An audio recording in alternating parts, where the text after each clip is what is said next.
महिन्याचा पगार येण्या अगोदरच ते कुठे कुठे खर्च होणार आहे याची लिस्ट जर तुमची ऑलरेडी तयार असेल तर आयुष्यभर आपल्याला काम करावं लागेल याचीसुद्धा मानसिकता तुम्हाला आजपासूनच बनवावं लागेल.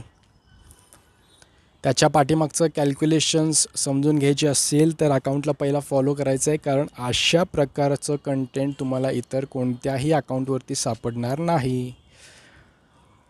तर समजून घ्या की पगार भले प्रत्येक वर्षी तुमची 10% जरी वाढत असेल तर भारतामध्ये त्यातले 6-7% तर महागाई प्रत्येक वर्षी वाढते.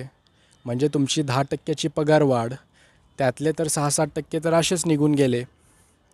त्यासोबतच सबकॉन्शियसली काय होतं आहे की आपल्याला वाटत असते की प्रत्येक वर्षी माझा पगार वाढ होतं आहे, तर त्या ठिकाणी आपण नकळत थोडं खर्च जास्त करत असतो. तर उरलेले 2-3% असेच निघून गेले. तर तुमचं खर्च असंच निघून जात असेल तर तुम्ही सेव्हिंग कधी करणार, इन्व्हेस्टमेंट्स कधी करणार? तर आजपासूनच आपल्याला एक ठरवावं लागणार आहे की जे काही पगार आहे त्यातले 10% 20% अमाऊंट मी सरळ बाजूला काढून ठेवेन, इन्व्हेस्टमेंट्स करेन आणि इन्व्हेस्टमेंट्स अशा ठिकाणी करेन की ज्या ठिकाणी महागाई सोडून मला जास्त रिटर्न मिळणार आहे.